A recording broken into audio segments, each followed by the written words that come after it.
11 сентябр президенти ҷумҳурии Тоҷикистон пешвои миллат муҳтарам Эмомалӣ Раҳмон дар ноҳияи Нуробод бо роҳбарон ва фаъолони ноҳия мулоқоти самимию созанда баргузор намуданд.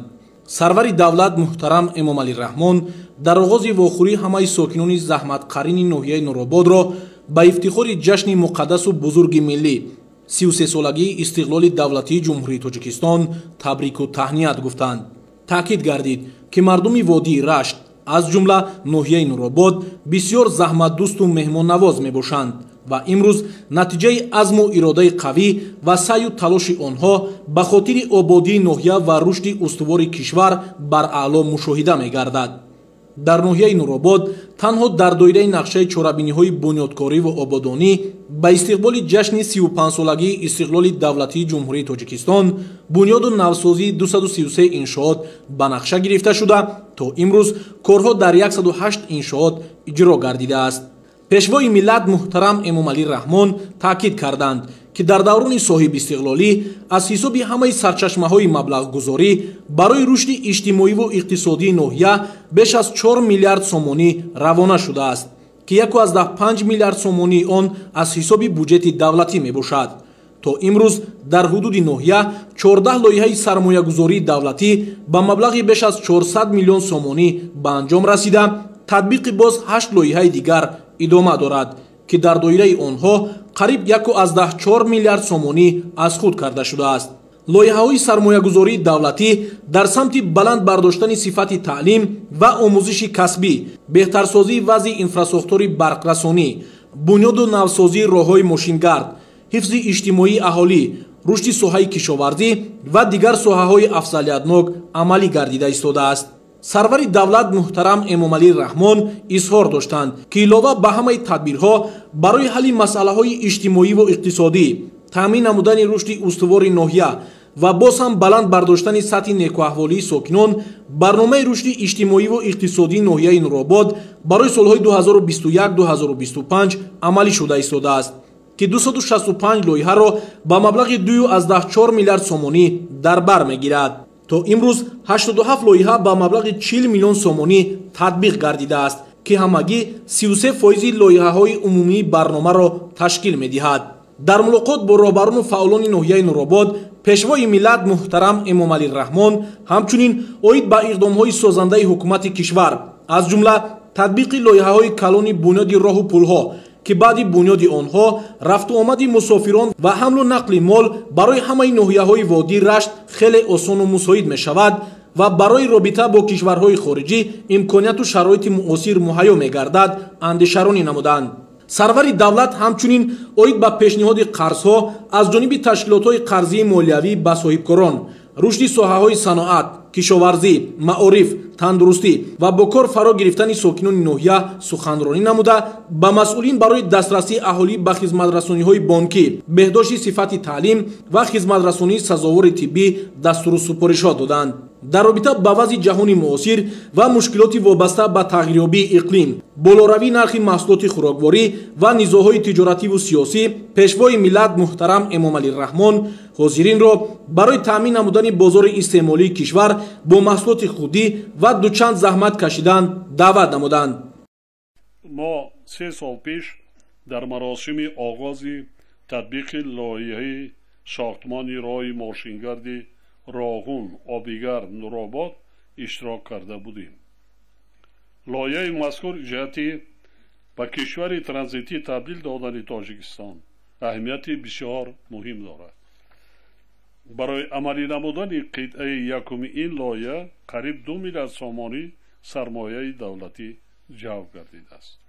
қитъаи якум бунёди зиёда аз 30 километр роҳ, 5 пули нав ва таҷдиди 1 пули мавҷуда, сохтмони 2 нақб бо дарозии беш аз 3 километр роҳ дар бар мегирад ва то охири ҳамин сол ба истифода дода мешавад. маблағи умумии қитъаи дуюми роҳ 1 миллиарду 600 миллион сомониро ташкил карда, дар доираи он бунёди 47 километр роҳ, 6 пули нав, таҷдиди 1 пули мавҷуда, 1 пули муваққатӣ, нақби таги камар ба дарозии 2.6 километр анҷом дода, ин қитъа низ اولی ماه نوامبر سال جاری افتتاح می‌گردد. دایره مذکور اینچنین ساختمان پل بزرگ 920 متری از بالای آبانبار راغون و راه‌های با آن وصل شونده را در بر می‌گیرد که تا امروز کارهای لایه‌کشی آن انجام یافته‌اند. کارهای این مرحله آخر همین سال آغاز می‌گردد و در مدت 2.5 سال به انجام رسانیده می‌شود. بعد افتتاح پروژه راه راغون آبیگر نورآباد، رفت آمد مسافران و حمل و نقل مال برای همه ناحیه‌های وادی رشت خیلی آسان و مساعد می‌شود و برای رابطه با کشورهای خارجی امکانیت و شرایط معاصر مهیا می‌گردد. در اصل من می‌فهمم زمستان چگونه مشکلات بود. حالا که همین زمستان شما از این مشکلات بیرون میشید. دیگر راهگشت، راه محکم شد، ترمفر آمد، شما میبرید و راه نوده برآمده میروید. تمام بی نهایت مبلغ کلان صرف کردیم در همین مسافه. قیمت‌ترین راه در جمهوری یکی میارزد. خاطر رسان میسازم که راه بنیاد شده ایستاده شاهراه بین المللی میباشد و طبق معیارهای جهانی ساخته به استفاده داده میشود. حاضرین گرامی، در دوران صاحب استقلالی از جانب تشکیلات‌های قرضی مالیوی و ساکنان و صاحبکاران ناحیه بیش از 130 میلیون سوم قرض داده شده است.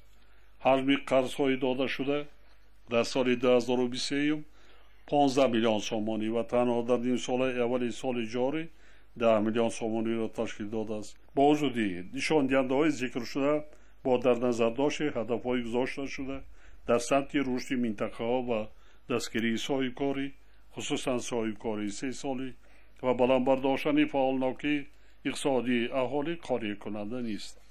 بانک ملی را ضرور است که یکجا با تشکیلات‌های قرضی مالیوی برای زیاد نمودن حجم قرضدهی و ساحه‌های اقتصادیات ناحیه، خصوصا به بخش 3 سالی تدبیرهای الهاگی اندیشد. ناحیه نورآباد دارای ذخیره‌های فراوانی اشیاء خام، مخصوصاً محصولات کشاورزی بوده. توسط بنیاد کارخانه‌های استحصالی از جمله دایر و کارکرد محصولات، تشکیل هزارها جای نوی کاری، زیاد کردن صادرات محصولات وطنی و افزایش درآمد اهالی را تامین کردن ممکن است. در ناحیه برای افزایش دادن استحصال کارتوشکا، عسل، بنیاد باغ‌های نو و میوه سبزوات از لحاظ اکولوژی تازه، اینچنین رشد سیاحی امکانیت‌های فراوان موجودند. ولی با وجود موجودیت ذخیره و امکانیت‌های زیاد از جمله در سمت استحصال محصولات گوناگون، سرعت رشد ساحه صنعت در ناحیه قانع کننده نیست. سال 2023 در ناحیه با مبلغ همگی 5.8 میلیون سومانی محصولات صنعتی استحصال گردیده است که با هدف‌های گذاشته شده استراتژی و اقدارهای ناحیه موافق نمی‌باشد.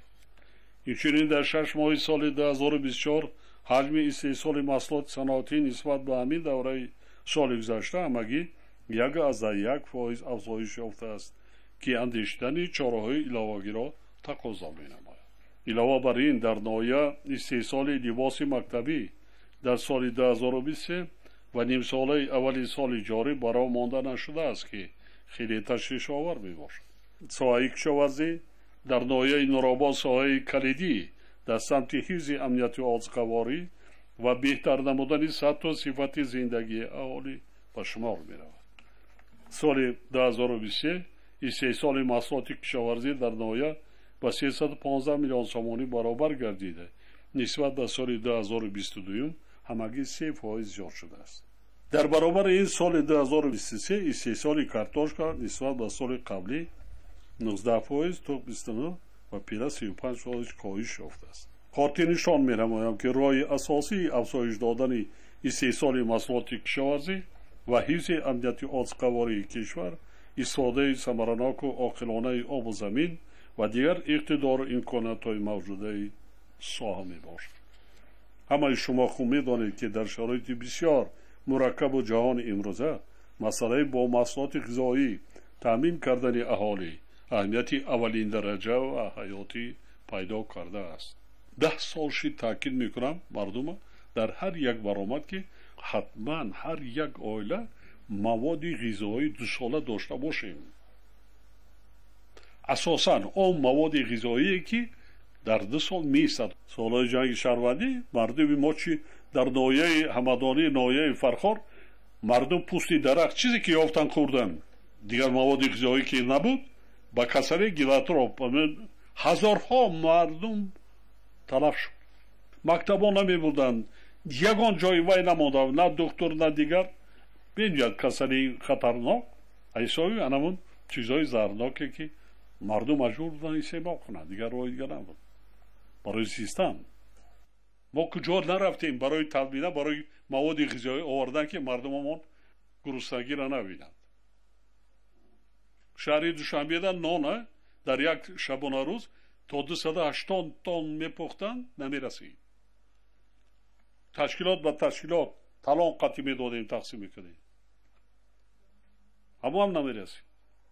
پدر بابامون میکردند، خون داشتند، آدمای کلانسال میدانند، ولی وز در این سمت با در نظر داشت امکانیت‌های استفاده نشده این ناحیه حالا هم قانع کننده نیست.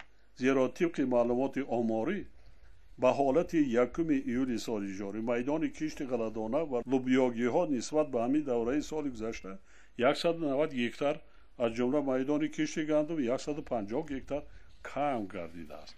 علاوه بر این سال جاری در ناحیه با سبب از کار برآمدن شبکه‌های آبیاری 348 گکتار زمین‌های کارم آبی از گردش کشاورزی بیرون ماندند. از این لحاظ ضرور است که راهبران و مسئولین با مسئله استفاده ثمرناک امکانیت و ذخیره پیش از همه در سمت بلند برداشتن حاصلناکی زراعت‌های کشاورزی، استفاده تخمی‌های خوش‌صفت، بهسازی حالت میلادی زمین‌ها و افزایش دادن استحصال کارتوشک اعتباری اولی درجه دهند.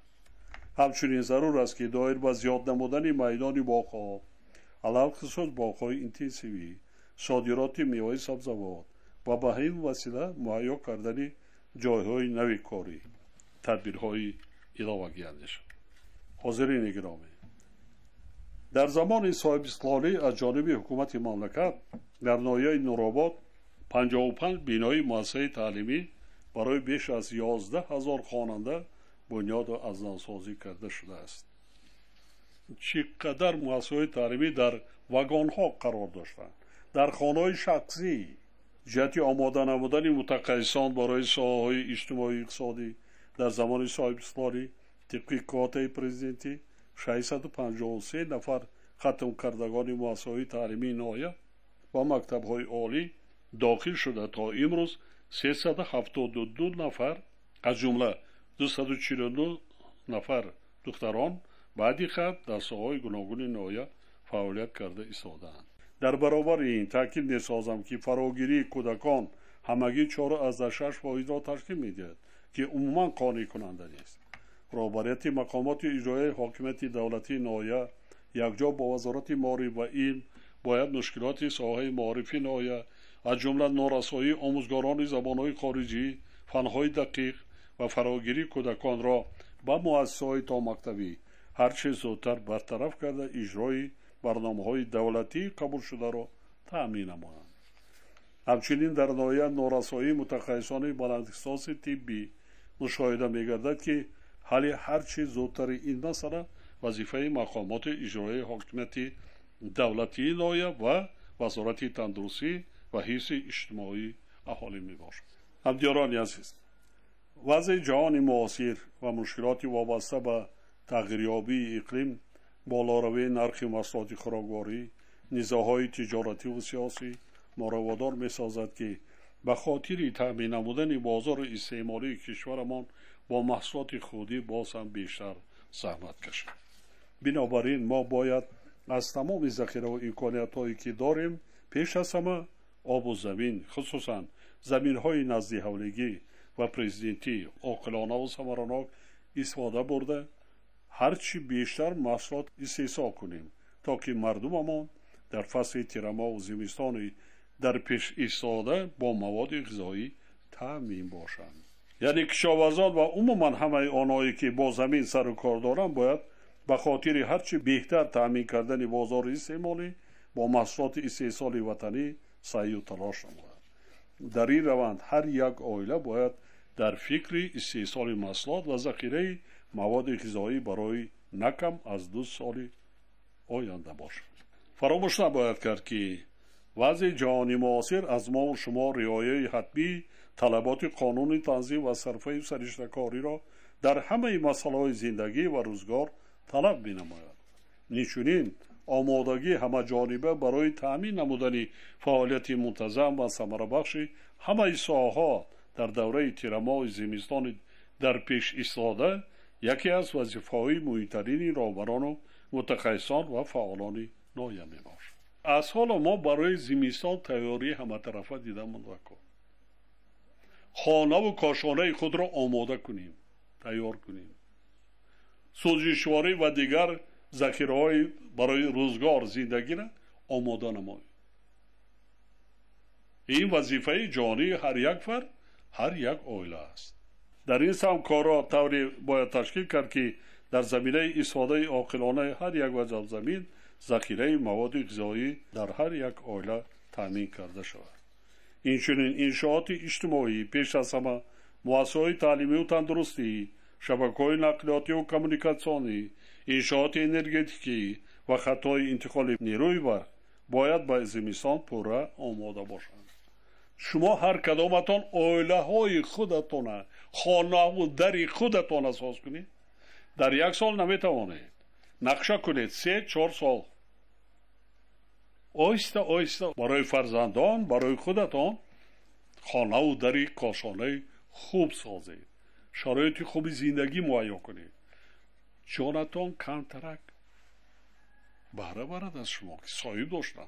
زمان گذشته در یک عائله 5-6 کودک باشد، کلان لباس میده شد، خوردیده میپوشاندن. حالا نمیپوشد. تربیت کردن وزبیر. زمان گذشته نیست. زمان گذشته نه تلویزیون بود، نه اینترنت بود، نه تلفن موبیلی بود. مشکلی اساسی این نرسیدن آب بود، آبی آشامیدنی. مبلغ‌های خیلی زیاد چند سال من از حساب فاند پرزیدنت مخصوص مشکلی شما را به این نوبت گرفته جدا کردم. از مسافه 14 کیلومتر آب بهترین مصفا، آب یخ به شما آوردیم برای 60,000 اهالی.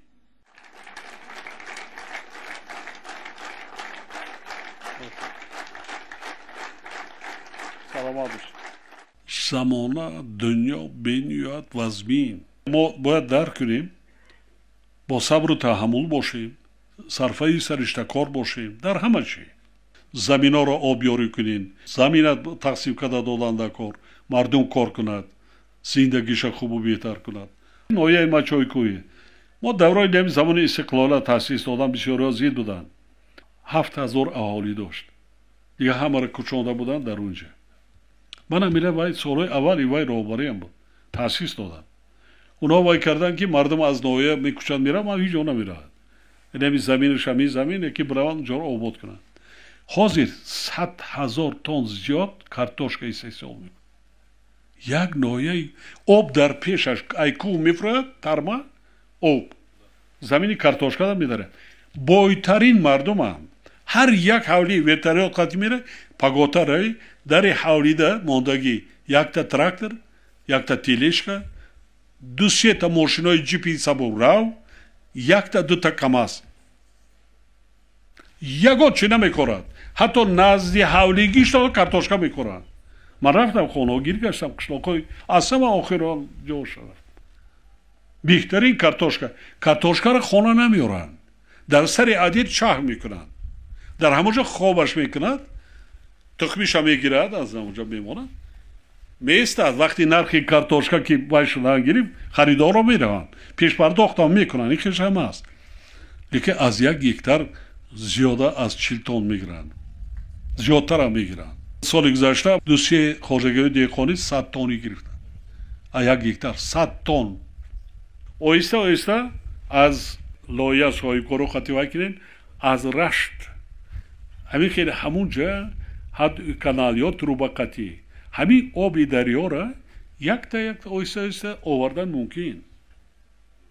бадахшон рав мебинӣ чиқел ирригатсия кардагиянд аз дароҳои дур шланқати танаи кӯҳ қатӣ овардагӣ ҳастанд 10 километр 8 километр як порча замин танаи як кӯҳдаи ҳамуҷада зироат мекунанд мегиранд ё боқла мекунанд ё картошка мекунанд ё ғала мекунанд. баъди суханронӣ як гурӯҳ намояндагони касбу кори гуногун суханронӣ карда суолу дархост ва пешниҳодҳои судбахш ба миён гузоштанд ки мавриди таваҷҷӯҳ ва баррасии сарвари давлат муҳтарам Эмомалӣ Раҳмон қарор гирифт. муҳтарам пешвои миллат президенти ҷумҳурии Тоҷикистон Эмомалӣ Раҳмон, қадами мубораки шуморо ба диёри зебоманзари Нуробод аз сидқи дил самимона хайрамақдам мегӯям. ман Собирҷон Қодиров омӯзгори муассисаи таҳсилоти миёнаи умумии рақами 3 ноҳияи Нуробод ҳастам. илҳом аз ташрифи шумо ҷаноби олӣ мехоҳам шеъреро аз эҷодиёти худам бо номи равшангари дилҳо биё қироат намоям ки ҳарфҳои аввалии мисраҳои он ному насаби шарифи шуморо ифода мекунанд. ای مرد پرسخا بیا، ای سایه خدا بیا، مهرت به دل می پروریم اکنون به چشم ما بیا. آسمان نورآباد ما پر اختر است و پر جلا، ماهی پر از فیض و سخا بر آسمان ما بیا. از فیض دستت این وطن شد باغ و بوستان و چمن، لله کدومت گلفشان بر بوستان ما بیا. رشته است ملکی با صفا پر نور و پر فیض و سخا، از توست همان نور و ضیا بر چشمه نورها بیا. هر نکته در هر سفر برده دل اهل بشر، مهرت به عالم شعله‌ور بر اهل این دنیا بیا. آب را چه گنجی لامکان کردی نشان از بی نشان، نورش گرفتی از میان روشنگری دلها بیا. در فلسفه دولتداری شما جناب عالی هنوز از سالهای اول صاحب استقلالی در برابر تأسیس دولت دموکراتی حقوق بنیاد دنیوی و یگانه مرحله های اول اصلاحات ساحه علم و معارف آغاز گردید که جوهر سیاست دولتی در آن و بهتر نمودن شرایط زیست و فعالیت آموزگاران نگرانده شده است. جوهر سیاست دولتی در آن و بهتر نمودن شرایط زیست و فعالیت آموزگاران تأمین مؤسسه‌های تعلیمی، تهیه کتاب‌های درسی و شرایط ملت جوابگو نگرانده شده بود. زیرا رشد هر جامعه با نظام علم و معارف آن رابطه ناگسستنی دارد. سطح دانش و سوادناکی جامعه ماندگاری هر یک دولت ملت را در صحیفه های تاریخ انسانیت تأمین می نماید.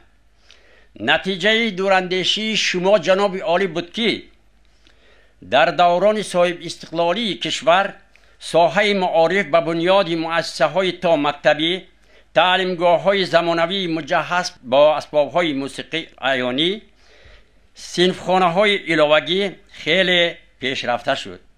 امروز مورد استفاده قرار دادن مؤسسه تحصیلات میانه عمومی رقم 28 ناحیه نورآباد که دارای بهترین شرایط است، بار دیگر گواه دقت اساسی دادنتان و این ساحه کلیدی می باشد. نتیجه توجه دائمی شما جناب عالی است که امروز در دوردستترین دهه‌های کوهستان مملکت مؤسسه های تعلیمی 2 و 3 آشیانه زمانوی در خود را برای خوانندگان باز نمودند. دوره به دوره بالا برداشتن معاش، استفاده از امتیازها، مناسبت آموزگاران را به پیشه انتخاب نمودهشان خیلی گرم کرده است.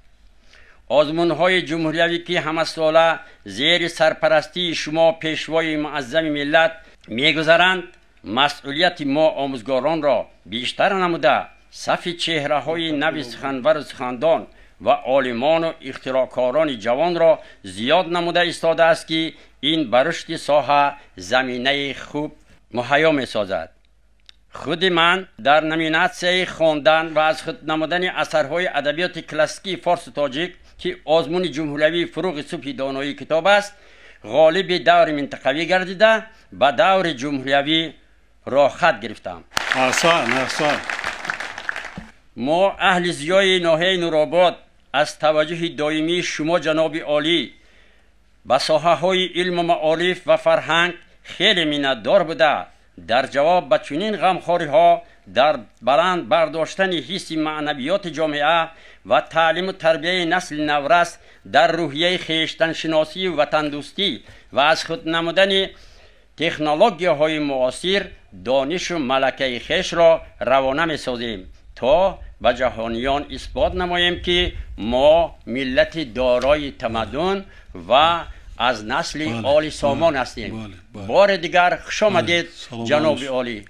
انا آخران همین جملت به نهایت مهم است. ما با جهانیان باید نشان دادن ما در کار که کی هستیم. وقتش در نمیدونستند تاجیکستان در کجا است قرار دارد، تاجیکش کی است.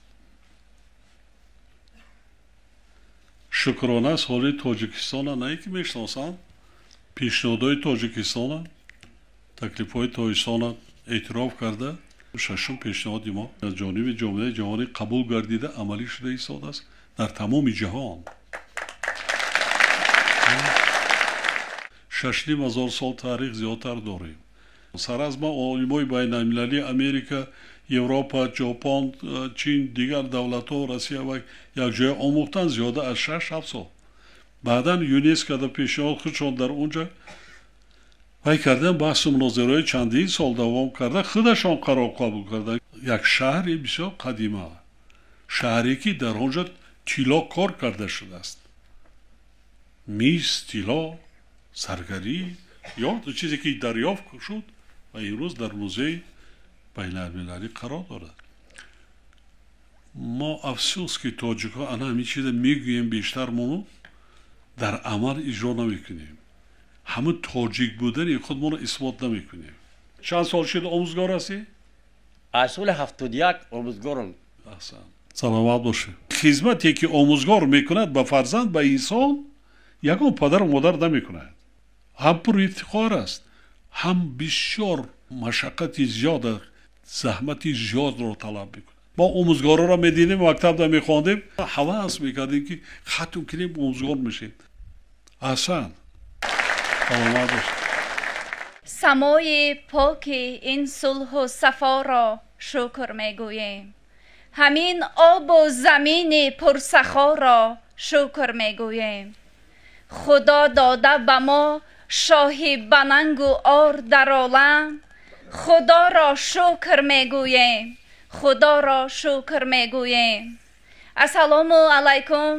اساسگزار صلح و وحدت ملی، پیشوای ملت، پرزیدنت جمهوری تاجیکستان محترم امام علی رحمان. و علیکم السلام. تشریف شما را جناب عالی به ناحیه نورآباد، گوشه از دیار تاجیکستانی عزیز، صمیمانه خیر و مقدم میگویم. نیلوفر حکیمووا هستم. سلامت باشید. کارمند فیلیال رقم 12 کارخانه واحد دولتی بانک امانتگذاری جمهوری تاجیکستان امانت بانک در ناحیه نورآباد شهرک دربند. من یکی از آن جوانان خوشبخت دوران صاحب استقلال کشورم که توسط کوتای پرزیدنتی به فاکولته به حسابگیری و اقتصادی، اختصاصی به حسابگیری بوغالتری تحلیل و اودیت دانشگاه ملی تاجیکستان داخل شده آن را با موفقیت ختم نمودم.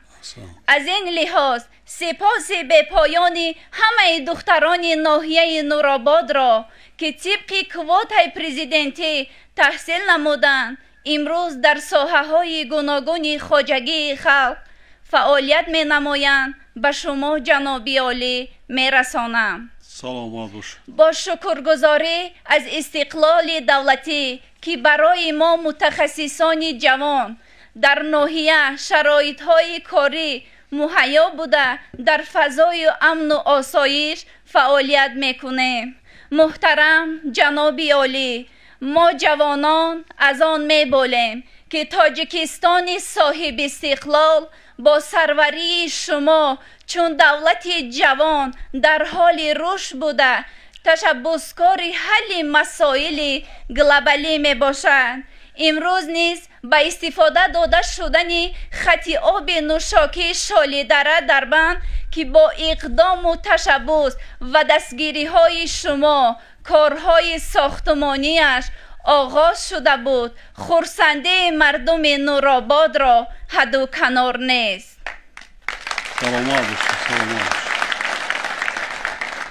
ما از آن افتخار داریم که شما سروری دولت، سروری خیرتمند و عدالت پیشه ما، نه اینکه غم مردم کشور خودمان را میخورید بلکه بهر دسترسی کل مردم سیاره به عنصر مهم حیات یعنی آب تشبس‌های ارزنده نمودید. امروز مردم عالم دعاگوی شما می باشند.